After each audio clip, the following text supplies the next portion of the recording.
जय हिंद दोस्तों। आज हम समझते हैं महत्वपूर्ण टॉपिक। इन दिनों काफी सुर्खियों में है दिल्ली हाई कोर्ट के जज यशवंत वर्मा, क्योंकि उनके घर में 15 करोड़ नकदी पाया गया है। तो आज के टॉपिक में समझे क्या ये जो पैसा पाया गया है ये इनका पैसा है कि रिश्वत का पैसा है, और किस प्रकार से पता चला कि इनके घर में 15 करोड़ पाया गया है। और इनका ट्रैक रिकॉर्ड पहले से भी घोटालेबाज में है। जैसे यहाँ पर 150 करोड़ के घोटालेबाज है जज। ठीक, जज का नाम क्या है? यशवंत वर्मा, जो कि दिल्ली हाईकोर्ट के जज है। ये पता कैसे चला? इनके घर में आग लगी। आग लगी तो खुल गई राज। 14 मार्च को इनके घर में आग लगी। जैसे ही फायर ब्रिगेड आया, फायर ब्रिगेड ने बुझाने की कोशिश की, तब पता चला कि इनके घर में 15 करोड़ का रुपया है, कैश है। ठीक है। और आज जो जज है यशवंत वर्मा की पूरी कुंडली खोलकर देखते हैं कि क्या क्या इनका ट्रैक रिकॉर्ड है, ये कौन से घोटाले किए और इनका किस प्रकार से ट्रैक रिकॉर्ड है। ठीक है, देखिए खबर क्या है। दिल्ली हाईकोर्ट के जज वर्मा के घर से 15 करोड़ रुपए बरामद किए गए। ठीक, ये कौन वर्मा है? जस्टिस वर्मा, जिनका नाम है यशवंत वर्मा। ये दिल्ली हाईकोर्ट के जज है, और दिल्ली हाईकोर्ट के जज जो इनका निवास है, दिल्ली में ही निवास है। जी, कि 15 करोड़ के रुपए के बेमिसाली नकदी पाया गया। ये कहां पाया गया? दिल्ली हाईकोर्ट के उच्च न्यायाधीश, उच्च न्यायालय के न्यायाधीश, यानी दिल्ली हाईकोर्ट के न्यायाधीश जिनका नाम है यशवंत वर्मा।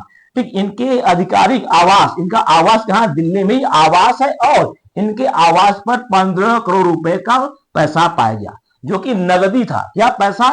एक कैश में रखा हुआ था।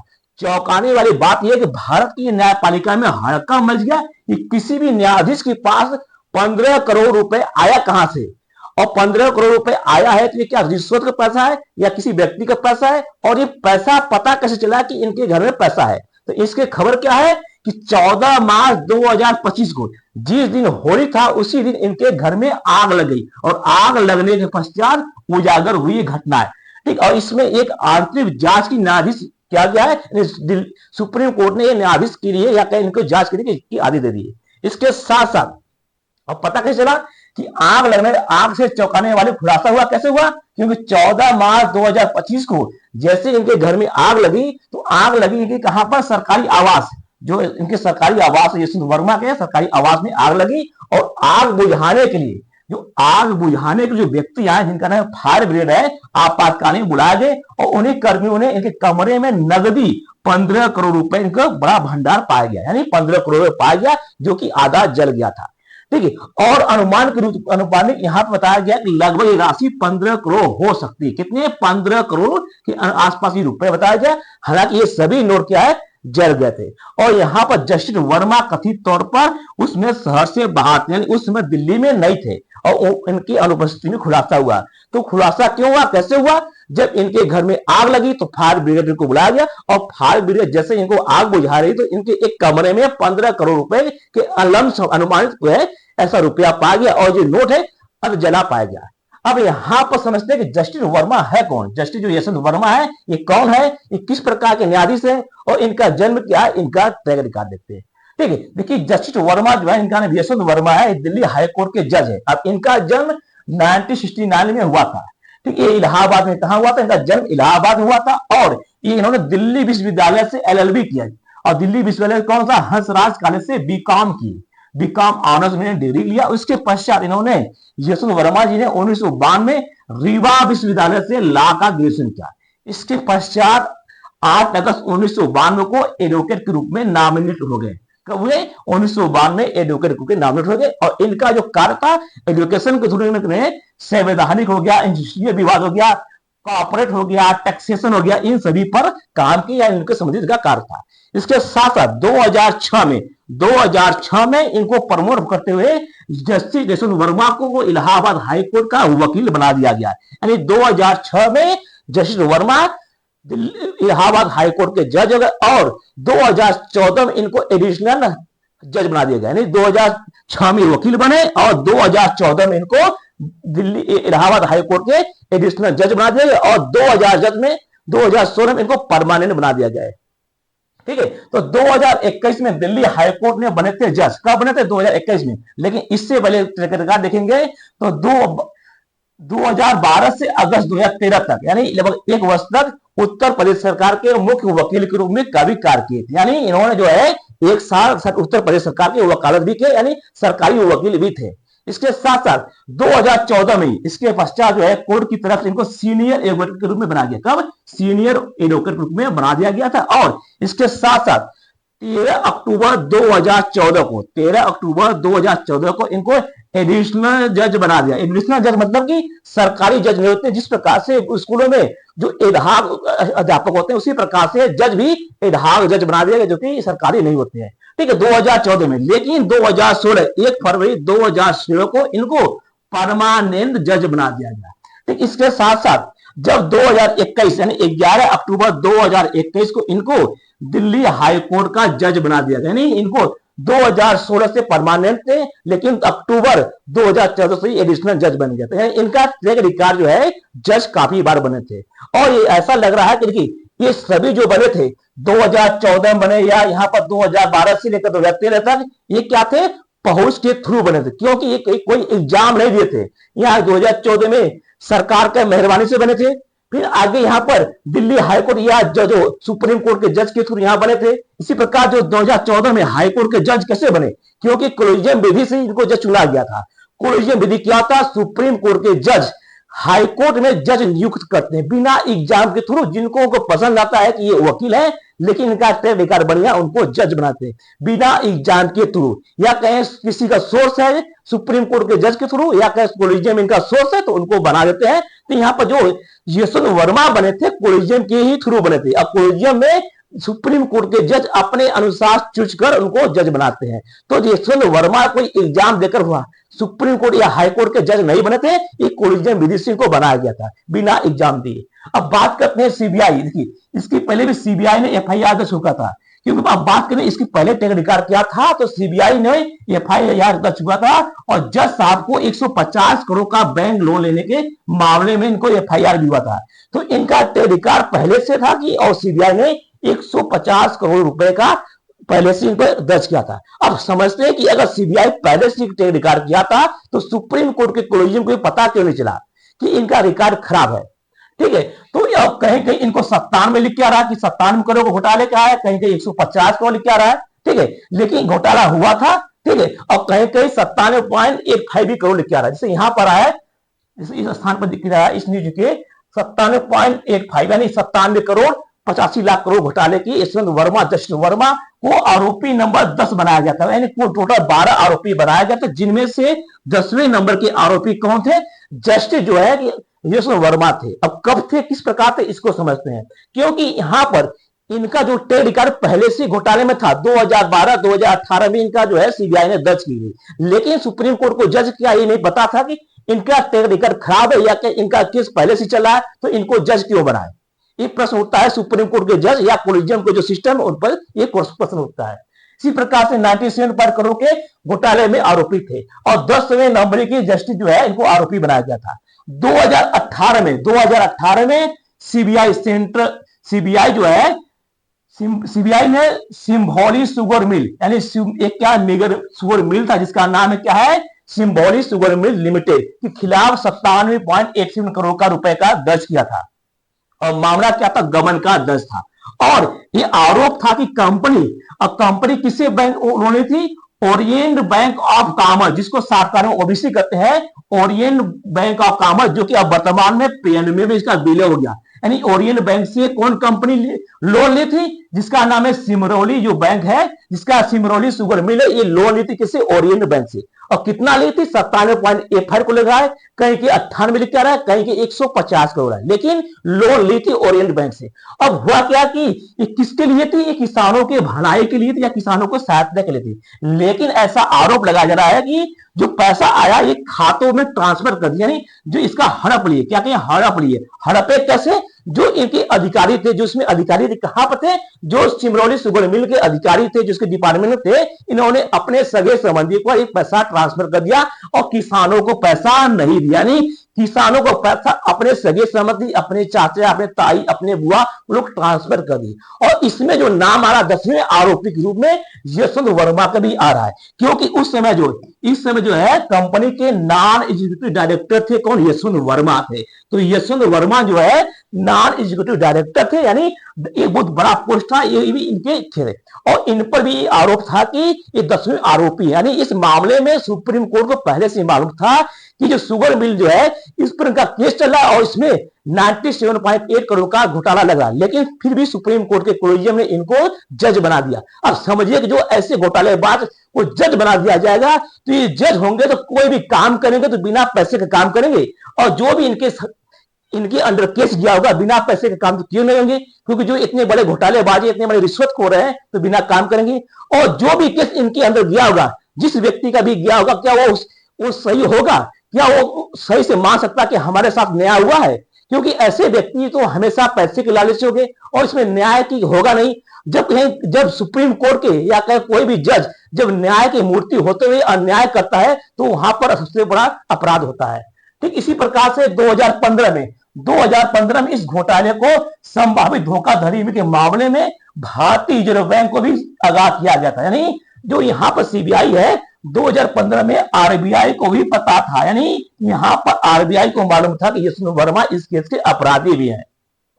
ठीक है, और सीबीआई ने इस मामले में 12 लोगों को खिलाफ एफआईआर दर्ज किया था, जिनमें सूचीबद्ध किया था, और इसमें जो 10वें नंबर के जो जज थे जिसका नाम है नॉन एग्जीक्यूटिव डायरेक्टर के रूप में भी इनको दर्ज किया था, और ये जो हालांकि कार्यरत थे और इनकी जांच में धीमी होने के कारण इसको मामले को घोषणा नहीं हुई थी। यानी यहाँ पर 12 लोगों को यहाँ पर सीबीआई ने कहा था, और 12 में से 10 में जो जिन्होंने जिसका नाम यशवंत वर्मा, ये नॉन एग्जीक्यूटिव डायरेक्टर थे, ये सीबीआई ने आरबीआई को भी आगाह किया था। इसका मतलब आरबीआई के भी जानकारी में था कि यशवंत वर्मा जो है हमारे बैंक के घोटाले किए थे।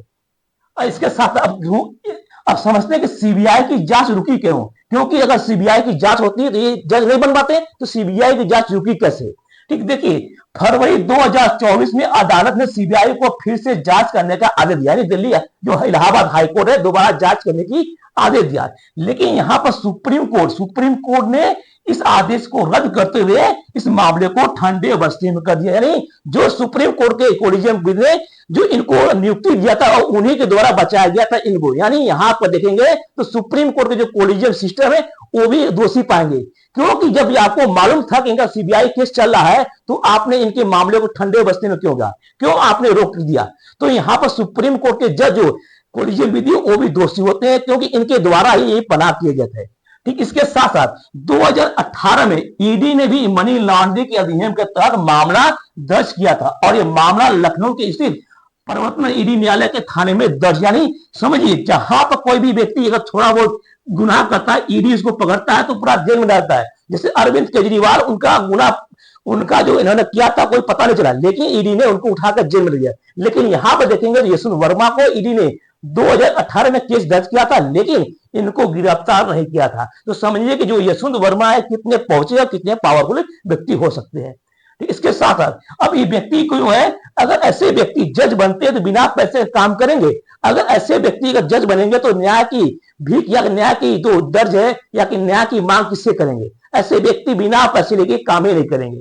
ठीक ऐसे ही अब किसानों के लिए ऋण जारी करने का दुरुपयोग किया का आरोप था। यहां पर जो सीबीआई ने दर्ज किया था 2018 में सिंभौली शुगर मिल्स लिमिटेड के थ्रू, जो कि इन्होंने खिलाफ एक जांच शुरू की थी। कौन जांच शुरू की थी? सीबीआई ने। और इसमें कंपनी की ओरिएंटल बैंक ने कॉमर्स ने यहां माना था कि करोड़ों रुपए का ऋण जो है गलत तरीके से यूज हुआ है और इसका जो है इस्तेमाल जो है आरोप था।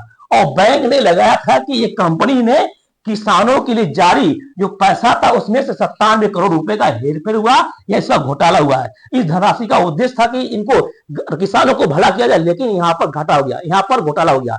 और घोटाला करने वाले व्यक्ति में जो यशवंत वर्मा थे, इन्होंने उसमें नॉन एग्जीक्यूटिव डायरेक्टर के पद पर थे और इनको भी आरोप में साबित हुआ था।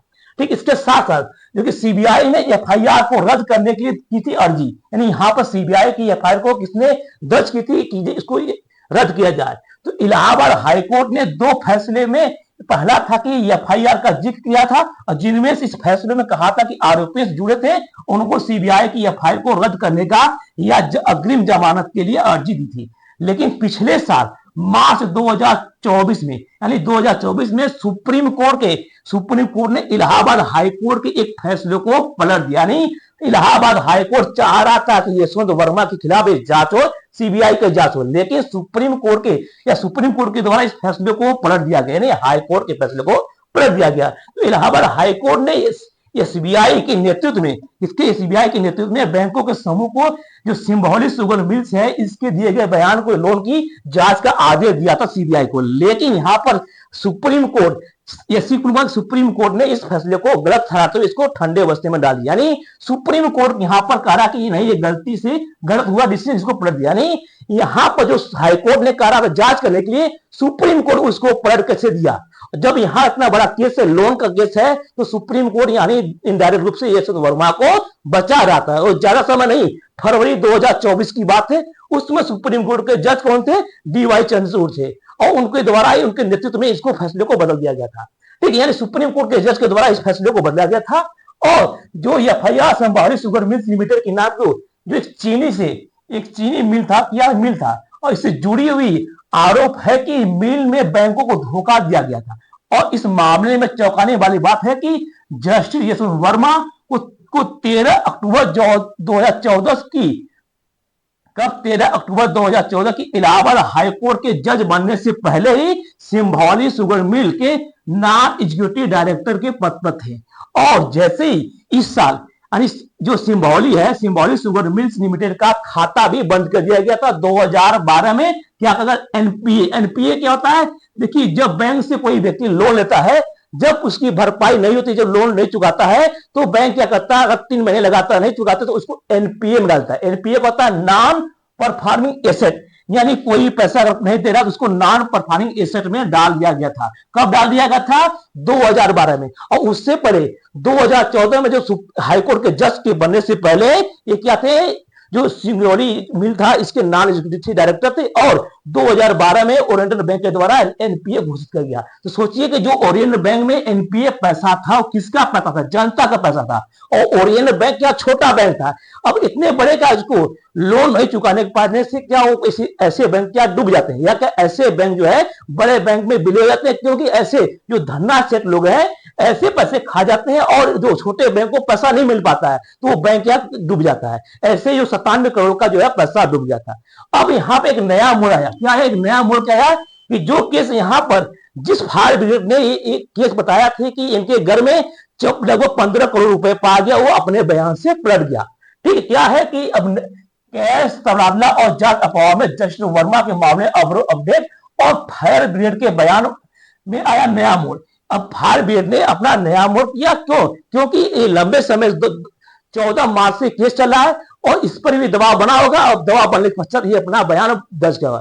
समझिए कि जो जस्टिस वर्मा है कितने पावरफुल है। जब सुप्रीम कोर्ट के जज इनको नहीं कर पाए, आरबीआई के नेतृत्व में नहीं कर पाए, सीबीआई ने केस किया था, ईडी ने केस किया था, तब जाकर कुछ नहीं हुआ। तो यहाँ पर एक मामले से फायर ब्रिगेड के बयान पर दोबारा पलटने का जो है एक अनिवार्य है। या कहीं ये छोटा व्यक्ति है, इसको दबाव बनाकर इसको बयान को पलटा दिया गया होगा। ठीक जैसे यहाँ पर दिल्ली हाईकोर्ट के जज यशवंत वर्मा के जो दिल्ली आवास में अधिकारियों की आवास पर जो नकदी रुपए मिले थे, इसके मामले में सस्पेंस करा गया। क्या सस्पेंस करा क्या गया है कि जो जस्टिस वर्मा के घर पैसा मिला था, इसमें टैक्स मिला था जो डिपार्टमेंट चीफ ऑफ दिल्ली के जो सर्विसेज के जो जिसका नाम है अतुल गर्ग के बयान है। क्या किसका बयान है? अतुल गर्ग। यानी हालांकि ये थे नहीं, लेकिन जो फायर ब्रिगेड के है उसके जो है चीफ है, इनके द्वारा सस्पेंस बढ़ा दिया गया है।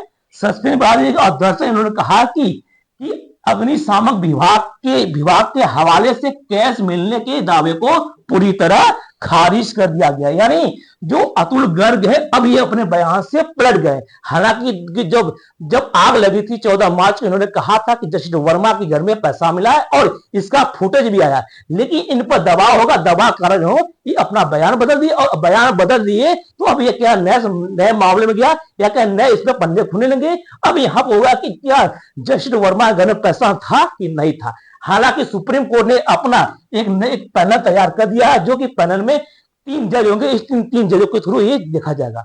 जज कौन है? तो जज के लिए पैनल तैयार किया जिसमें से न्यायमूर्ति सी नागू जो कि चीफ जस्टिस है पंजाब और हरियाणा के हाईकोर्ट के, ठीक है, हाईकोर्ट के जज है।